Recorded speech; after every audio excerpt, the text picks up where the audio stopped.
الحمدللہ رب العالمین والصلاة والسلام علی سید الانبیاء والمرسلین اما بعد فاعوذ باللہ من الشیطان الرجیم بسم اللہ الرحمن الرحیم۔ الحمدللہ عز و جل ہم سیکھ رہے ہیں علم النحو۔ علم النحو کے گزشتہ سباق کے اندر ہم نے بامعنی لفظ کی اقسام کے بارے میں پڑھا کہ بامعنی لفظ کی دو اقسام ہیں۔ ان میں سے پہلی قسم مفرد، دوسری قسم مرکب۔ مفرد کی تعریف، مفرد کی اقسام پڑھنے کے بعد آج ہم انشاءاللہ العزیز مرکب کے بارے میں پڑھیں گے کہ مرکب کی تعریف کیا ہے، مرکب کسے کہتے ہیں، مرکب کی اقسام کیا ہیں۔ آئیے چلتے ہیں سبق کی طرف۔ مرکب کی تعریف، آج کا سبق جو ہے یہ ہے مرکب کے ٹاپک پر ہے، مرکب کی تعریف۔ سب سے پہلے جاننا بے حد ضروری ہے کہ مرکب کی تعریف کیا ہے۔ جب ہم نے مفرد پڑھا تو مفرد کی تعریف پڑھی، اب ہم مرکب پڑھ رہے ہیں تو مرکب کی تعریف پڑھیں گے۔ مرکب کی تعریف اس کے نام کے اندر ہی موجود ہے۔ نام کے اندر کیسے موجود ہے؟ آپ یہ دیکھیں کہ ہم کوئی بھی چیز بازار سے خریدتے ہیں، کھانے والی چیز کوئی بھی دیکھ لیں آپ، تو اس کے بیک سائڈ پہ لکھا ہوتا ہے اجزاء مرکب، یعنی یہ چیز ان اجزاء سے مرکب ہے۔ یا انگلش میں دیکھ لیں تو انگریڈینٹس لکھا ہوتا ہے اس کے اوپر۔ اب یہ مرکب اپنے نام سے ہی واضح ہے۔ تو جب یہ پتہ چل گیا کہ مرکب جو ہے یہ بامعنی لفظ کی قسم ہے، تو پھر آگے یہ بھی پتہ چل گیا کہ یہ مرکب ہے، یہ کسی نہ کسی چیز سے مل کر بنے گا۔ تو جب بامعنی لفظ کی قسم ہے تو اس کا مطلب یہ ہے کہ یہ بامعنی لفظ سے مل کر بنے گا۔ مرکب کی تعریف، دو یا دو سے زیادہ کلمات، زیادہ کلمات کا مجموعہ۔ کلمات کا مجموعہ جو ہے یہ مرکب کہلاتا ہے۔ دو یا دو سے زائد۔ دو کی مثال لیتے ہیں ہم، جیسے مثال کے طور پہ ہم کہتے ہیں جی کتاب زیدن۔ اب یہ ہے دو کلمات، دو لفظ، اور دونوں بامعنی ہیں۔ کتاب اپنا معنی رکھتا ہے، زید اپنا معنی رکھتا ہے، دونوں جو ہیں مفرد معنی کے لیے وضع کیے گئے ہیں۔ یہ ہے دو کلمات کی مثال۔ اب آگے ہم دو سے زائد بھی کر لیں اگر، تو دو سے زائد کی مثال میں بھی اب عام طور پر جو ہے رجل، عالم، قائم۔ اب یہ ایک کلمہ، دو کلمے، تین کلمے، یہ تینوں کلمات جو ہیں یہ بھی آپس میں مل کر مرکب کی شکل اختیار کر لیتے ہیں۔ یہ دو کلمات آپس میں مل کر مرکب کی شکل اختیار کر لیتے ہیں۔ اب تعریف اور مثال، جب بھی آپ مثال کو یاد کریں تو اس انداز سے یاد کریں کہ مثال سے ہمیں تعریف سمجھ آئے۔ تو جب ہم تعریف کو یاد کریں تو اس انداز سے یاد کریں کہ ہمیں تعریف سے مثال سمجھ میں آئے، یعنی قاعدے سے مثال اور مثال سے قاعدہ سمجھنا، جب تک آپ اس پر غور و فکر نہیں کریں گے تو اس وقت تک سیکھنا جو ہے وہ دشواری کے مراحل سے گزرتا رہے گا۔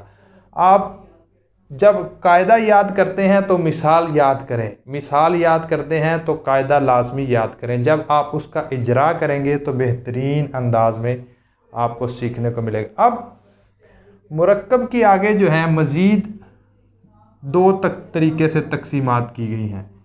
مرکب مفید،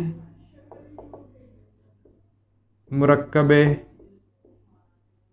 غیر مفید، دو قسمیں ہیں، مرکب مفید، مرکب غیر مفید۔ اب عام طور پر طلباء جو ہے وہ پریشانی کا شکار ہو جاتے ہیں اس کی تعریف کوئی بھی آپ دیکھیں لفظ، اس کی تعریف ڈھونڈنے میں دشواری کے مراحل سے گزرتے ہیں۔ تعریف کہاں سے ملے گی، کیسے آئے گی، کیا سمجھ میں آئے گا؟ تو بعض دفعہ جو ہے جو لفظ ذکر کیا گیا ہوتا ہے اس کے اندر ہی اس کی تعریف موجود ہوتی ہے۔ جس طرح مرکب کی تعریف مرکب سے ہی ملی، اسی طرح مرکب مفید مرکب سے یہ پتہ چل گیا کہ کلمات کا مجموعہ ہوگا، کلمات کا مجموعہ۔ اس کے بعد مفید سے کیا چیز پتہ چلی؟ مفید سے یہ چیز پتہ چلی کہ وہ کلمات کا مجموعہ فائدہ مند ہوگا، فائدہ دینے والا ہوگا، اور فائدہ ایسا دے گا کہ اس کے فائدے کے بعد دوبارہ کسی چیز کی حاجت نہیں پیش آئے گی۔ اب یہ ہے مرکب مفید۔ غیر مفید کی تعریف اس کا برعکس کر لیں۔ مرکب وہی کلمات کا مجموعہ، اور غیر مفید غیر فائدہ مند، یعنی جس سے فائدہ حاصل نہ ہو اور اس کے بعد بھی کسی دوسری چیز کی ضرورت پیش آتی رہے۔ یہ ہے جی مرکب غیر مفید۔ اب مرکب مفید اور غیر مفید دونوں کو مثالوں سے سمجھتے ہیں۔ آئیے مرکب مفید کی مثال ذکر کرتے ہیں۔ اب مرکب مفید جو ہے یہ پہلے اپنے ذہن میں بٹھا لیں کہ مرکب مفید ایسا مرکب ہوگا جو ہمیں فائدہ دے گا، جس کے بعد ہمیں کسی چیز کی طلب نہیں رہے گی، کسی چیز کی حاجت نہیں رہے گی۔ جیسے کہ اس کے بعد ہم اس کے اندر عام طور پر تگ و دو کی کوشش نہیں رہے گی، معنی جو ہے وہ بالکل آسان اور فہم طریقے سے سمجھ میں آئے گا۔ جیسے مرکب مفید کی مثال لکھتے ہیں، الطالب جالس، طالب العلم، ترجمہ کریں طالب العلم بیٹھا ہے۔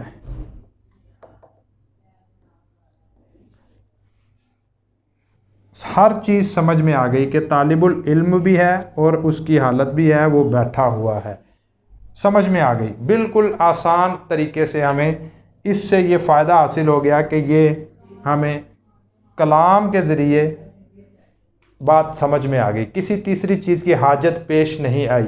اب اسی طرح یہ دوسری مثال لے لیتے ہیں، ذہب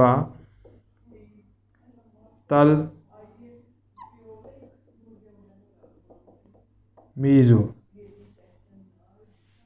اب یہ دیکھیں شاگرد چلا گیا۔ اب یہ دیکھیں کہ اس سے بھی ہمیں بات مکمل طور پر سمجھ میں آ گئی، بالکل مکمل طور پر سمجھ میں آ گئی، کسی تیسری چیز کی حاجت پیش نہیں آئی۔ مرکب غیر مفید، اب یہ دیکھیں یہ ہے جی مرکب غیر مفید کی مثال، اوپر ذکر کر دی گئی ہے، دوبارہ لکھنے کی حاجت نہیں۔ مرکب غیر مفید، کتاب زیدن، اس کا ترجمہ ہے زید کی کتاب۔ اب اس کے اندر ہمیں حاجت پیش آ رہی ہے، زید کی کتاب ہے، کون سی کتاب ہے؟ اردو کی ہے، انگلش کی ہے، عربک کی ہے، صرف کی ہے، نحو کی ہے، زید کی کتاب۔ بس زید اس کتاب کا مالک ہے، زید نے ادھار لی ہے۔ بہت سے سوالات ذہن میں پیدا ہوتے ہیں، یہ معنی جو ہے ہمیں درست انداز میں سمجھ میں نہیں آ رہا ان دو کلمات کے ذریعے، لہذا یہ دونوں کلمات مرکب غیر مفید کہلائیں گے۔ افہمتم؟ رجل عالم قائم، مرد عالم ہے، بیٹھا ہے۔ اب یہ دیکھیں بیٹھنے والا ہے، مرد علم رکھنے والا ہے، بیٹھنے والا ہے۔ اب اس میں بھی دیکھیں کہ ہمیں پتہ نہیں ہے کون سا مرد ہے، کوئی خاص مرد ہے، عام مرد ہے، کون سا مرد ہے، عالم ہے، کس چیز کا علم رکھنے والا ہے، کیا کس چیز پر کھڑا ہونے والا ہے، کیا کرنے والا ہے۔ بہت سی چیزیں جو ہیں ہمیں اس کے اندر ابہام پیدا کرتی ہیں، جس کی وجہ سے اس کو بھی مرکب غیر مفید میں شمار کیا جاتا ہے۔ اب مرکب مفید اور غیر مفید، اب مرکب غیر مفید کی عام تعریف وہی اس کی لفظ سے ہی ملی، کلمات کا مجموعہ غیر فائدہ مند ہو، کلمات کا مجموعہ فائدہ مند ہو، مرکب مفید کہلائے گا۔ اب مرکب مفید کا ایک دوسرا نام ہے جس کے ذریعے مرکب مفید کی ابحاث بہت لمبی ہو جاتی ہیں اور بہت ڈیپلی ابحاث جاتی ہیں۔ مرکب مفید کا دوسرا نام کیا ہے؟ مرکب مفید کا دوسرا نام جملہ، مرکب مفید کا دوسرا نام جملہ اور کلام۔ یہ مرکب مفید کا ہمیں دوسرا نام معلوم ہوا کہ جملہ اور کلام مرکب مفید کا دوسرا نام ہے۔